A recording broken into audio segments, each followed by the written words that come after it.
All right, I think you can just go ahead and I'll present and then you can start, Diane. Well, except I have to present if you want me to show the video. Remember? Oh, right. Sorry. Okay, I'll stop sharing. So hi, everybody joining us. This is the Maryland group for K5 Computer Science. We're going to have to be double fast compared to what we were originally planning to do, but we still, thanks for putting that welcome in the chat there, Kathy. Great idea if you let us know. We have a couple of new names in here besides the hardcore computer science devotees that are usually here to show up. But we do want to share Governor Hogan's welcome from this summer because it's nice to be recognized at every different level.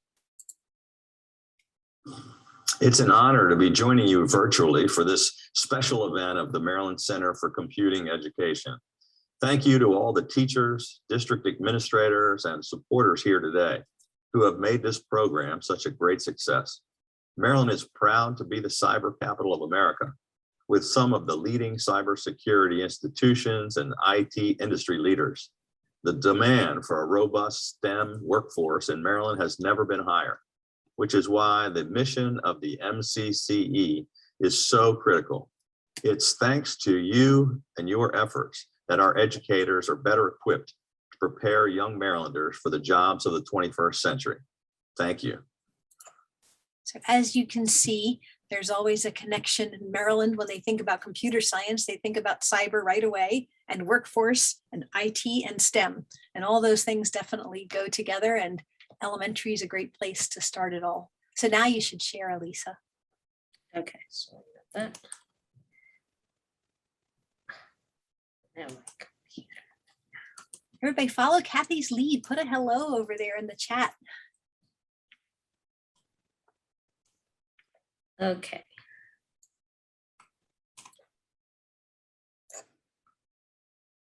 Okay, so you can take it away, Diane. I'll get the slides. You'll click through. There was our message. Oh no, these are going to like show up one piece at a time. We wanted to make sure everybody knows that this is a group effort. There's lots of us involved. State Department of Ed, Maryland Codes, Code in the Schools, Code.org, MCCE. We all work together. We talk together all the time. We are dedicated. And so these are the three of us that are working with MCCE, plus Joelle should be on there too, because if you don't know Joelle, nothing's going to happen. She's right there in the middle of the screen. I'm going to add you to that slide for the next time. At MSDE, we have two people who are spending a lot of time and energy. That's Elissa and Scott. And we have Maryland Codes and Code in the Schools. And if you can't tell which one is which, you can come to one of their meetings and have them explain how they work together. And there's Gretchen and Heather, who are both here and are amazing. And our very own Pat from Code.org is a Maryland resident and sings our song and knows everything that's going on nationally. So it's wonderful to have that connection. And I believe that takes us right to you, Pat. Yes, thanks, Diane. And for those who don't know me, I used to teach, I taught for 13 years, 12 years in Montgomery County middle and high school computer science, obviously. So, but now I've been at Code.org for now 8.5 years, and I've gotten to see how computer science is moving nationally over that time. And I'd just like to say that Maryland is totally in the breakaway. And what's the breakaway? Well, think about the Tour de France that just happened, and there's a peloton. And this peloton is basically not a little indoor machine that you get on with a big screen and you sweat a lot, but it's actually a number of bicyclists moving together at great speed. And that's kind of what the computer science state by state movement has been like. A lot of cyclists moving at speed, but Maryland over the last couple of years has really, with a couple other states, been in a breakaway of some sort where we're really accelerating our work. And a lot of that is thanks to the organizations that were just depicted. Code in the Schools, Maryland Codes, the MCCE, obviously, and other organizations as well, including the CSTA chapter here. Now, why are we in the breakaway? For multiple reasons, including the types of policies that we've adopted, such as requiring all high schools to offer computer science. Let me give you a little sneak peek into our percent this year. it's in the 90s for the first time. 90% of high schools in Maryland offer computer science. Now remember, that is Diane's going like this. That's delayed by a year. So the percent actually right now could probably be like 95, 98%. And in fact, Dianne and a couple folks, we actually have a list of high schools that are left over to get us to 100%. Additionally, there is a lot of AP computer science participation. What you all don't know is that we actually have the highest per capita Black female student participation in AP computer science in the nation. We also have a number of teachers PD'd. Thousands of teachers have been PD'd by our K-5 facilitators like Kathy Benson, as well as through programs like Maryland Codes, Code in the Schools, the MCCE, etc. And then we have the state leaders. Many of the state leaders in Maryland are actually on this call right now, which is wonderful. But we have a long way to go still, because even though there's a peloton and a breakaway, I mean, these races in the Tour de France are like 200 kilometers. It's a long distance. And so the finish line for us in Maryland is really that all students in every single school has the opportunity to learn computer science, including K-5. And so obviously that's why we're here today for K-5 CS. So hopefully we see CS in all schools, CS in the K-12 menu, like solidified. We see obviously diverse representation as well, and students performing across all demographics. So back to, and now to, I believe, to Kathy. Or is this company? Yes, thank you. So as Pat mentioned, our goal is to get to every student every year. And those goals are part of this pyramid. Up at the top, we want to reach student access and participation, but that's only possible if we have the supports of CS curriculum and standards K-5, professional learning for the teachers K-5, and that we have policy and infrastructure available. Next slide. Okay, so how do we break that down? As Pat mentioned, it's a long haul, and we want to get so that every student has CS K through 12 by 2031. In elementary, we're hoping for two things: that as a student goes through their elementary education, they're seeing computational thinking elevated in curriculum for content areas, ELA, math, science, social studies, as well as related arts. So when there's a hook, that it's brought up and elevated and taught to students. But along with that integrated computational thinking, we also want them to have a memorable experience per grade. And we're going to be defining that more clearly, but for now, the loose definition is at least 10 to 15 hours of instruction aligned to the Maryland computer science standards, culminating in some kind of capstone performance and adhering to rigorous instructional design practices. So to get there, we're going to be doing things along the way.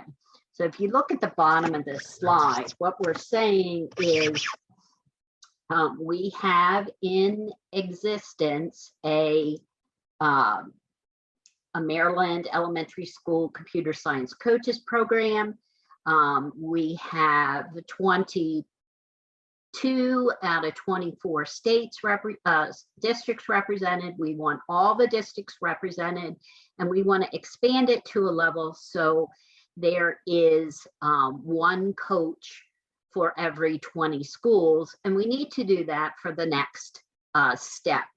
We want by 2026 to have one teacher per school at a minimum ready to deliver computational thinking or computer science in each grade. And to get to 787 schools, we feel that we can onboard about 20% to 30% per year, as long as we have a sufficient number of coaches. So we need to expand the coaches program so that we can fill out the train the trainer program.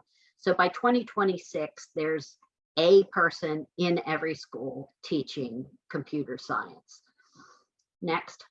Okay, so if somebody could put that Jamboard link into the chat, what we're going to do is we've put out that pretty ambitious goal statement. We would like everybody's comments on what you think about that and how it would impact you.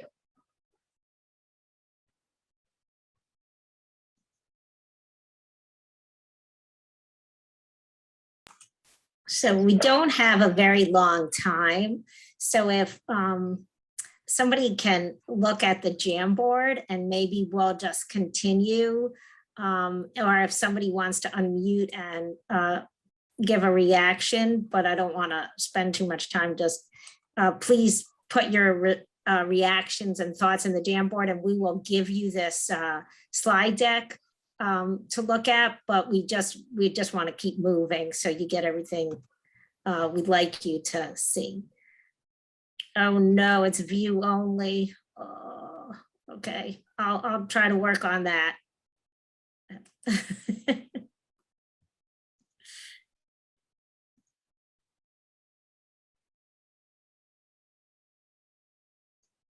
All right, so while she's getting that Jamboard, does anybody want to comment on those goals?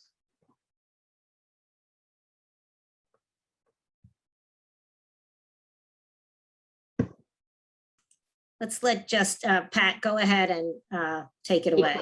Keep rolling. Okay. All right, well, my keep rolling will be very quick. The next few slides, if someone could just click through slowly, the next few slides are all about advocating for computer science. So I assume that this presentation will be available to you all. So if you click again, just want to let you know that these are slides that I usually go over when I'm trying to communicate why computer science is a big deal. And I'm just passing them on to you, and we're just going to actually skip through them because we know that you're signed into this webinar, so obviously you already believe in computer science. Oh, this particular slide, this one and the previous one are really useful if you're trying to support the idea of computer science from more of a research perspective. And that's it. So to Elissa. Sorry, that was a lot of multitasking. Okay, the Jamboard should be available for edits, and hopefully, I hope that's true. And yeah, this slide, there's a lot of different research articles here. Pat supplied us with those great ready-made slides, but if you want to dig a little deeper and give a little more depth to the research, especially in elementary, here's some great slides to do that. I also, in these days of a lot of emphasis on social emotional learning, I wanted to kind of highlight that teaching computer science really helps social emotional. They're very complementary. And actually, Dianne talked about it in terms of attitude changes, and I can't remember what else she said, but perseverance, I believe. All those things are really a big part of computer science, but they're also big parts of SEL. Debugging is like the perfect way to introduce SEL to your students. Hello, here we are. We're going to make mistakes. We're going to help each other correct them. What a great message to start your classes off with. This is actually a framework developed by Marina Bears, who developed Scratch Junior. And it kind of talks about all the different behaviors that you can embed in teaching technology, and specifically computer science. And if you look at SEL, there's a lot of overlap in the ways that computers, these assets, these kind of behaviors that you can teach within computer science can overlap with SEL. So just wanted to highlight that because I know that SEL is the buzzword. We also want to show you everything that you have hopefully you feel supported, and we've tried to develop as many tools as we can to support you. And we will, if you want to put on the Jamboard what else we can do, we'd be happy to hear it. So we have the standards that teach you, that tell you what we think students should know. And I think you all heard about the script planning that they talked about. And this is really how districts decide not only why they should teach it, but also how they want to approach teaching computer science. And if your district has not done script, or if a school you work with does not, go ahead and encourage them to do it. It's been really valuable for the school systems that have done it so far. We have the annotations of the computer science standards for all the standards K-5, and these list skills and questions. They have a little explanation, a kind of analogy, as well as implementation examples. And there's a page on CS4MD that has a variety of elementary resources, talk about what is going on in Maryland. And Kathy, go ahead.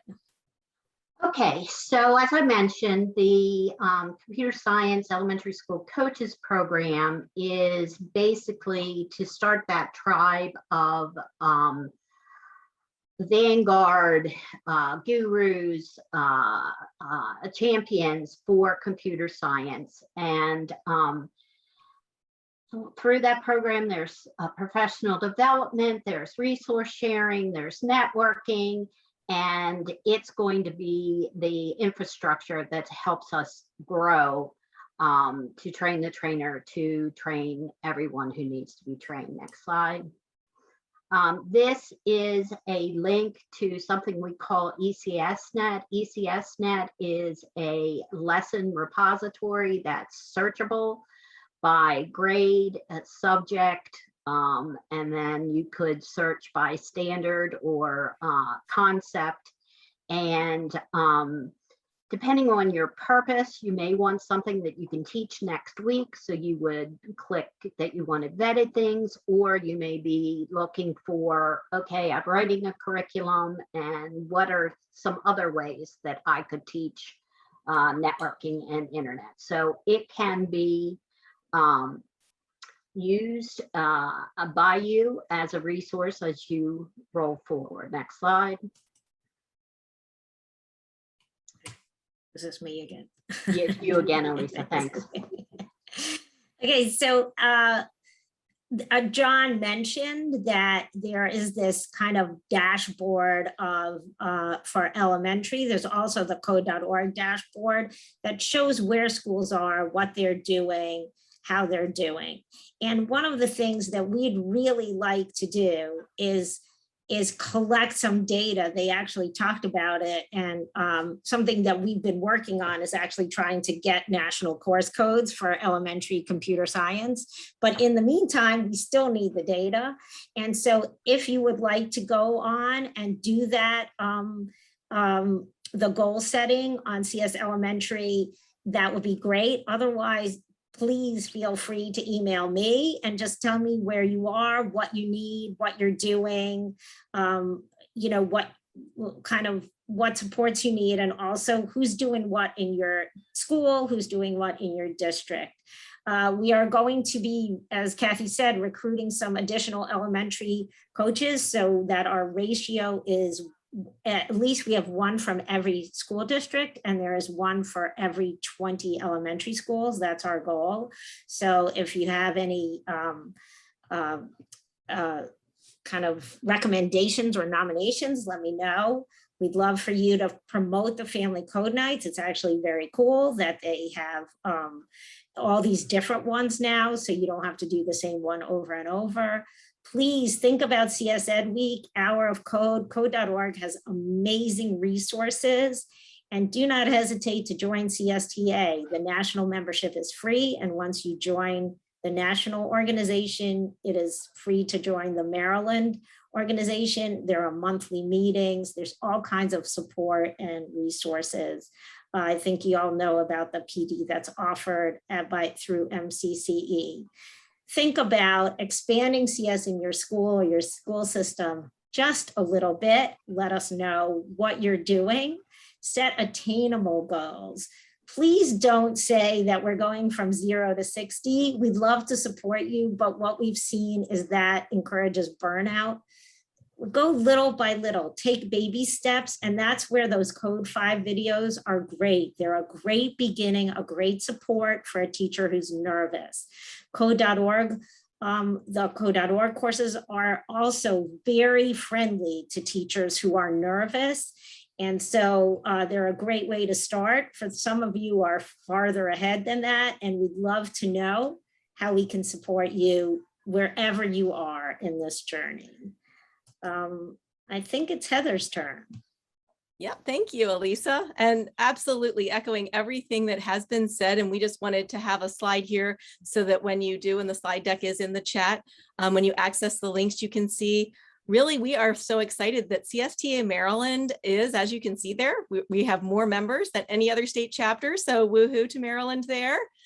We are crabtastic in CS. And one of the things that's so great about it is when you look at all of the resources there, that it's a one-stop shop, just like many of our other repositories like the MCCE website, where you can really just go and have everything you need to learn and lead, to connect and collaborate, and really, like they were saying on their Saturday Learning this past Saturday, create and cultivate that community of learners around computer science, and really finding your kindred spirits like us, that we want to connect with you and support you and listen to what you need, because like Elissa was saying, this is a time when social emotional health is so important, and we recognize and just want to pause for a moment and thank you for all that you do, because we recognize you are juggling many balls, and we want to make sure we are as supportive and can create resources that are user-friendly and make your jobs easier and reignite your passion or stoke it even further if you're already super passionate,